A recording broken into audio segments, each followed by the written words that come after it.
আসসালামু আলাইকুম। আশা করছি সকলেই ভালো আছেন। কিছু কথা নিয়ে আবার চলে আসলাম।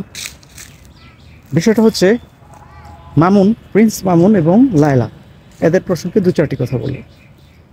তারা দীর্ঘদিন যাবৎ বলে আসতেছে, একবার বলতেছে তারা বিয়ে করেছে, আবার বলতেছে বিয়ে করে নাই। তাদের মধ্যে মারামারি হয় মাঝে মধ্যেই, এটা আপনারা দেখে থাকবেন। আবার টিকটক করে, এই করে সেই করে, অনেক কিছুই করে। আবার বলতেছে একে অন্যের বেস্ট ফ্রেন্ড, আবার একসাথে থাকতেছে। আবার একজন চলে গেলে আরেকজনে কান্নাকাটি করতেছে, এরা ছাড়া থাকতে পারবে না। আসলে বিষয়টা কি?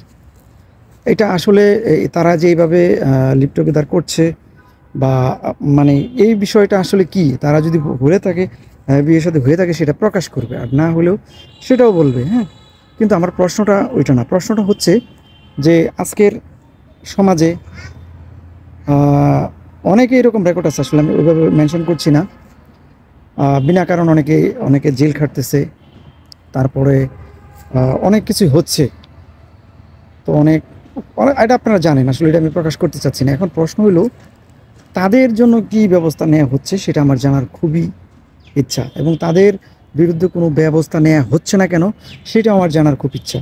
এবং তাদেরকে আমি মনে করি অতি দ্রুত আইনের আওতায় আনাটা খুব জরুরি হয়ে পড়ছে। তা না হলে এই যুব সমাজ, এই জেনারেশন তাদের কাছ থেকে কি শিখবে? তাদের কাছ থেকে শিখবে যে বিয়ে ছাড়া এইভাবে দিনের পর দিন তারা থাকবে, এবং তাদের এত কিচ্ছা কাহিনী, এত মানে এগুলোর কোনো ব্যবস্থা নাই, কিচ্ছু নাই। তারা এই একবার কান্নাকাটি করতেছে, এই বলে তাদের বিয়ে হয়েছে, এইবার হয় নাই। মানে কি আসল ঘটনা কি? যদি তাদের বিয়ে হয়ে থাকে সেটা প্রকাশ করুক, হ্যাঁ, সেটা পাবলিকলি বলে ফেলুক যে হ্যাঁ আমাদের বিয়ে হয়েছে, এই সেই। আবার গিয়ে যে কোনো সাক্ষাৎকার বা ইন্টারভিউতে গিয়ে বলতেছে না আমাদের এখনো বিয়ে হয় নাই, হইলে পরে আপনারা জানবেন। এগুলো কী রে ভাই? এই মামুন এবং হচ্ছে ব্লু ফ্লেয়ারি লায়লা না কি যেন, তো তাদের বিরুদ্ধে অতি দ্রুত প্রশাসনিক ব্যবস্থা নেওয়াটা আমার মনে হচ্ছে খুব জরুরি। তা না হলে এই যুব সমাজ নষ্টের কারণ হচ্ছে এরা। এবং দ্রুত আইনের আওতায় এনে তাদেরকে উপযুক্ত শাস্তির ব্যবস্থা করা উচিত, বা যে ব্যবস্থা নেওয়া যায় এবং সেটাই নেওয়া উচিত এবং খুব জরুরি। তা না হলে এই যুব সমাজ আজকে প্রায় ধ্বংসের মুখোমুখি।